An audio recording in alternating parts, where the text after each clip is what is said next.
Hello बच्चों, कैसे हैं आप? मैं आपका भैया सर। आज कक्षा 10वीं के प्रश्नावली 1.1 के चौथे लेक्चर में आप सभी का स्वागत करता हूं। इसके पहले लेक्चरों में हम लोग क्वेश्चन नंबर 4 तक कर चुके हैं और आज हम बात करेंगे क्वेश्चन नंबर 5 के। और मेरे लड्डू गोपालों, पिछली क्लास आपको समझ में आया था? अगर समझ में आया तो कम से कम आप कमेंट तो कर दिया करो। आप कमेंट वमेंट कुछ नहीं करते आप लोग, ना ही आप लोग लाइक करते हैं। अरे अगर आप वीडियो देख रहे हैं, अगर आपको समझ में आ रहा है तो कम से कम एक लाइक से ही बता दो कि सर समझ में आ रहा है। नहीं तो कमेंट तो करना उचित बनता है भाई, आप वो करते नहीं। तो चलो कोई बात नहीं, कम से कम इस बात का ध्यान रखें आप लोग। तो चले आरंभ करते हैं और देखते हैं क्वेश्चन नंबर 5। क्वेश्चन नंबर 5 हमारा पहले बिल्कुल इसी प्रकार से हमने उदाहरण कराया था, याद है? और वहां मैंने बताया था कि यह उदाहरण बिल्कुल हमारा क्या है, क्वेश्चन नंबर 5 है। और उदाहरण में क्या था? तो उदाहरण था आपका 4 पावर n और यहाँ पे क्या दिया है, 6 पावर n। तो ये बिल्कुल वैसे ही होगा। ये बहुत महत्वपूर्ण भी है बेटा, एग्जाम में पूछने के योग्य है। ये क्वेश्चन एग्जाम में पूछा जा सकता है, इसलिए इंपॉर्टेंट भी है। कह रहे हैं कि जांच कीजिए कि क्या किसी प्राकृत संख्या n के लिए 6 पावर n अंक शून्य पर समाप्त हो सकती है क्या? मैंने आपको वहां पे बहुत ढंग से समझाया। अगर कोई से बच्चे को समझ में ना आ रहा हो तो एक बार जाके आप पिछला लेक्चर जरूर देख लें। वहां पे क्या समझाया गया था कि यदि किसी संख्या का पावर रखने से अगर संख्या का मान शून्य पे समाप्त होगा तो उसके गुणनखंडों में एक तो प्राप्त होगा 2 और एक क्या प्राप्त होगा, हमारा 5 प्राप्त होगा। यह कंपलसरी है। बहुत सारा मैंने करा के उदाहरण वहां पे दिखाया है, तो आप एक बार वहां से देख लीजिएगा। चलिए, तो उसी के आधार पे यहाँ पे हम करना चाहते हैं। तो यहाँ पे इसका हल कैसे निकालेंगे बेटा? तो बिल्कुल होबहू वही लाइन पहले वाला ही लिखा जाएगा, कोई इसमें परिवर्तन नहीं होगा। आप लिखेंगे यदि यदि n के किसी मान के लिए n के किसी मान के लिए 6 पावर n शून्य पर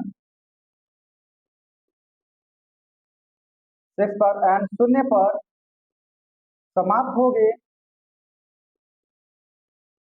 तो वह 5 से विभाज्य होगी। वह 5 से विभाज्य होगी, यह तय। ठीक है? अर्थात अर्थात 6 पावर n का एक गुणनखंड 5 होगा। यह एकदम क्लियर है। आपको भी एकदम होगा ऐसे ही एग्जाम में लिखना है, कोई इसमें किंतु परंतु वाली बात नहीं। एकदम फर्स्ट क्लास का 1 नंबर का मैं आपको सारी चीजें इसको समझा रहा हूँ, एकदम बेहतर है। और इससे संबंधित जितने भी प्रश्न आएंगे सबका आपका यही पैटर्न आप रखिए, आपको कहीं कोई समस्या नहीं होगा। अर्थात 6 पावर n का एक गुणनखंड क्या होगा, 5 होगा। किंतु या लेकिन लेकिन जब हम 6 के पावर n का गुणनखंड करेंगे तो 6 का गुणनखंड क्या होगा, 2 गुणे 3 और इसका पावर n।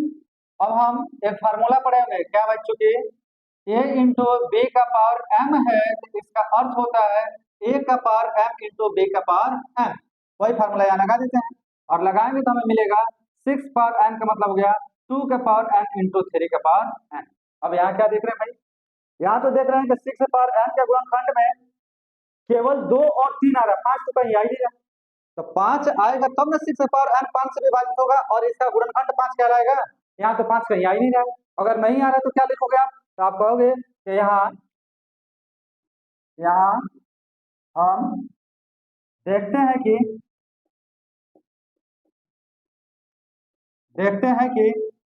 6 पावर n के अभाज्य गुणनखंडों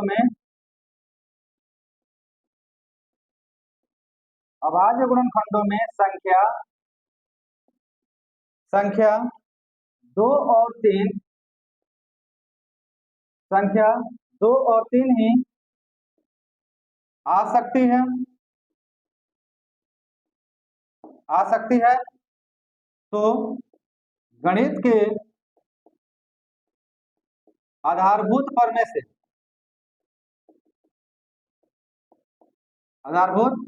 से 6 पावर n के गुणनखंड या गुणनखंड में 2 और 3 के अतिरिक्त कोई अन्य गुणनखंड, कोई अन्य, थोड़ा हम इधर चलते हैं, कोई अन्य गुणनखंड नहीं है,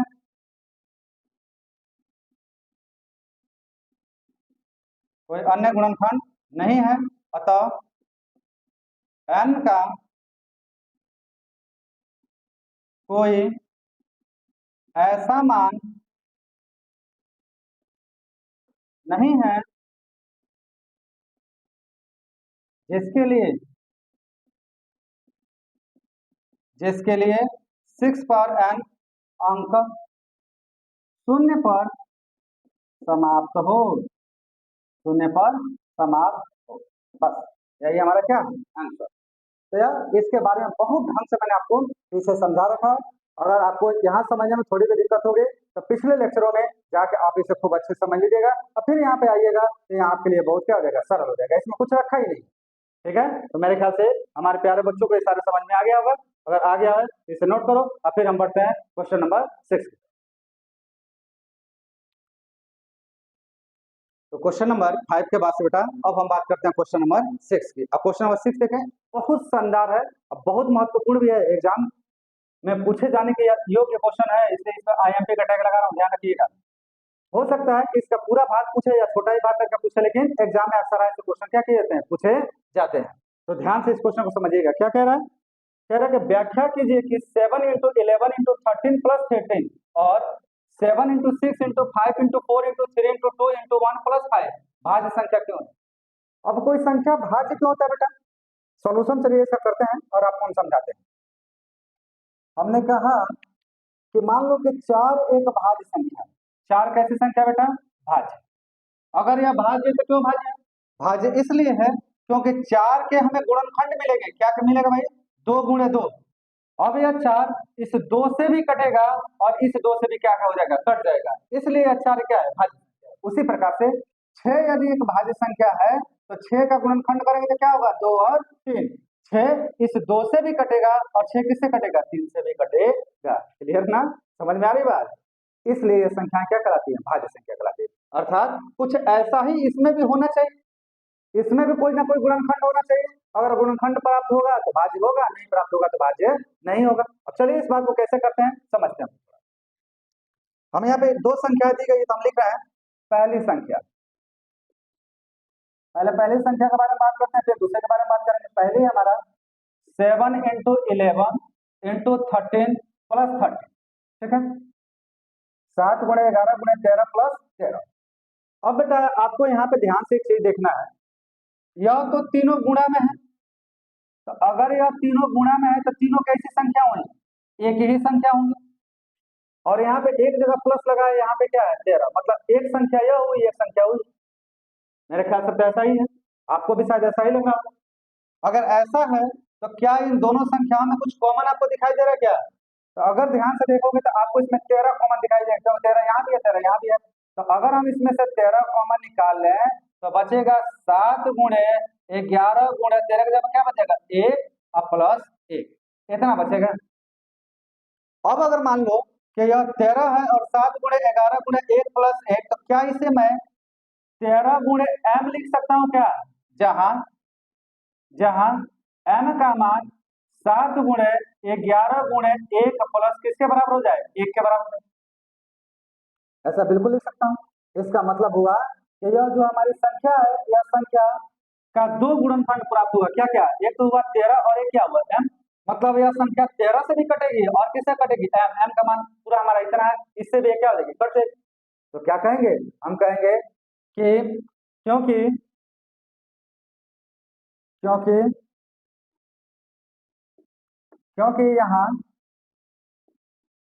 13 एक गुणनखंड है, क्योंकि यहाँ 13 एक गुणनखंड है, इसलिए दी गई संख्या 13 से भाज्य है। बहुत सीधी सी बात है, दी गई संख्या 13 से क्या है, भाज्य। अब जैसे हमने पहली संख्या के लिए किया उसी प्रकार से हम दूसरी संख्या के लिए भी बात करते हैं और लिखते हैं दूसरी संख्या।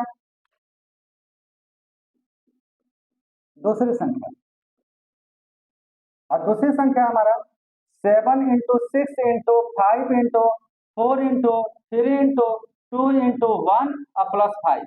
अगेन पहले जैसे ही, यहाँ तक तो सारे मल्टीप्लाई में है, तो यह तो सब एक संख्या हो जाएगा, इसमें तो कोई डाउट ही नहीं। और एक क्या होगा आपका 5। क्या इन दोनों में कुछ कॉमन दिखाई दे रहा है? तो देखो यहाँ भी 5 है और यहाँ भी 5 है, तो दोनों में से 5 क्या हो सकता है? कॉमन निकाला जा सकता है। तो निकालो कॉमन। कॉमन निकालेंगे तो यह हो जाएगा 5 और यहाँ आ जाएगा 7 × 6 × 5 का साथ कितना आएगा? 1 × 4 × 3 × 2 × 1 प्लस फिर 5 की जगह कितना आ जाएगा? 1 आ जाएगा। इतना हमारा है, ठीक है। अब मैं इस पूरे को एक दूसरी संख्या मान लेता हूं और इसको क्या ऐसे लिख सकता हूं? 5 × n, जहां n बराबर 7 × 6 × 1 × 4 × 3 × 2 × 1 प्लस 1। अब इसके आधार पर क्या कह सकते हो? इसके आधार पर कह सकते हो सर जो दूसरी संख्या है, इस दूसरी संख्या को भी दो गुणनखंडों के रूप में लिखा जा सकता है। एक तो है 5 और एक क्या है? n। अर्थात यह संख्या 5 से भी कटेगा और यह संख्या इस पूरी संख्या से भी क्या हो जाएगा? विभाजित हो जाएगा। तो बिल्कुल यही बात यहाँ पे भी लिखो। देखो आप, क्योंकि यहाँ 5 एक गुणनखंड है, इसलिए दी गई संख्या 5 से भाज्य है। ठीक, दी गई संख्या किससे भाज्य हो गई? 5 से। अब मजे की बात है, अब दोनों पे गौर करें थोड़ा। अगर हम गौर करें तो हमें क्या समझ में आएगा भाई? समझ में आएगा कि पहली संख्या भी भाज्य है क्योंकि 13 से कट रही है, दूसरी संख्या भी क्या है? भाज्य, क्योंकि किससे कट रही है? 5 से कट रही है। तो हम क्या कह सकते हैं? अर्थात पहली संख्या तथा दूसरी संख्या दोनों कैसी संख्या कहलाएंगी? भाज्य संख्याएं कहलाएंगी। तो यही बात यहाँ पे लिखो, अर्थात 7 × 11 × 13 + 13 तथा 7 × 6 × 5 × 4 × 3 × 2 × 1 प्लस 5 दोनों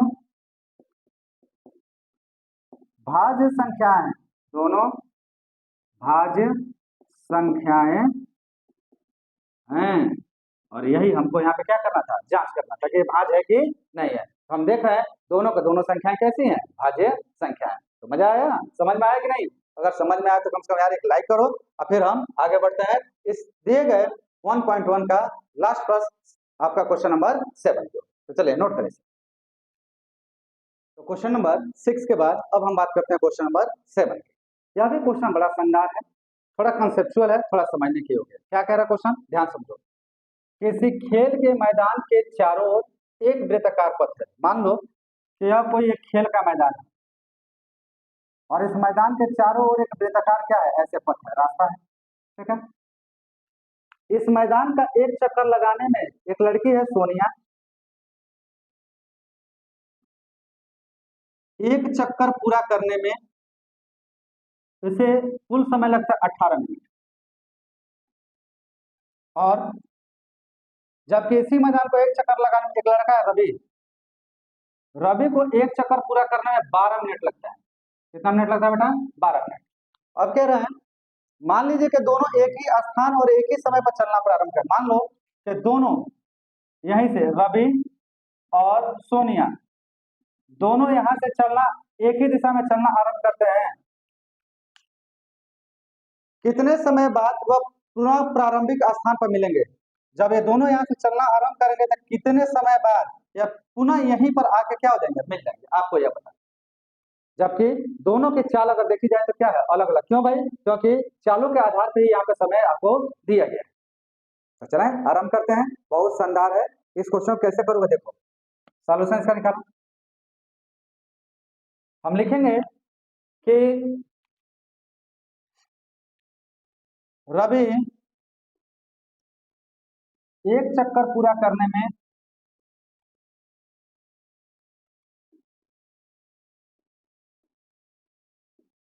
12 मिनट, जबकि सोनिया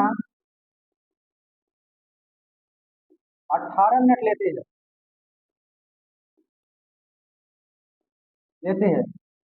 एक ही समय पर ये दोनों एक साथ एक ही दिशा में चलकर एक स्थान पर मिले में लगने वाले समय के लिए 12 व 18 का एलसीएम ज्ञात करना पड़ेगा, या एलसीएम का मान होगा, एलसीएम का मान होगा। अब हम यहाँ पर निकालते हैं 12 और 18 का एलसीएम। तो किससे निकालेंगे? अंगरूप का आधारभूत प्रमेय से। तो हम यहाँ लिखेंगे, इसलिए 12 का एलसीएम क्या होगा भाई?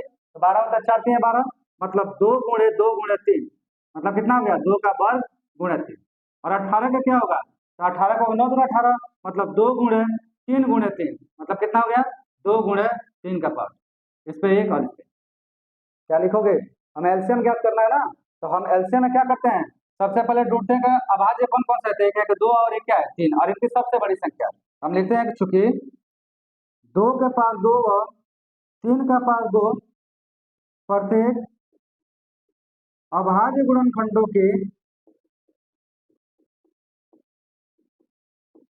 की सबसे बड़ी घात है, जो दोनों से संबंध है। इसलिए एलसीएम ऑफ 12, 18 इज 2 के पावर 2 इंटू 3 के पावर 2, कितना हो जाएगा? 2 के पावर 2 4 और 3 3 का 9, कुल हमारा निकल कितना आएगा? 9 चौको 36 मिनट। कितना गया भाई? 36 मिनट। अर्थात अर्थात अर्थात 36 मिनट पश्चात या बाद रवि व सोनिया एक ही स्थान पर मिलेंगे, एक ही स्थान पर मिलेंगे। आई बात समझ में? इस तरीके से हम इस प्रश्न का क्या कर पाएंगे? हल ज्ञात कर पाएंगे। आशा करता हूं कि आपको अच्छे से बात समझ में आई होगी। तो आज के इस वीडियो लेक्चर में हमने प्रश्नावली 1.1 के सारे प्रश्न क्या कर दिए? कंप्लीट कर दिए।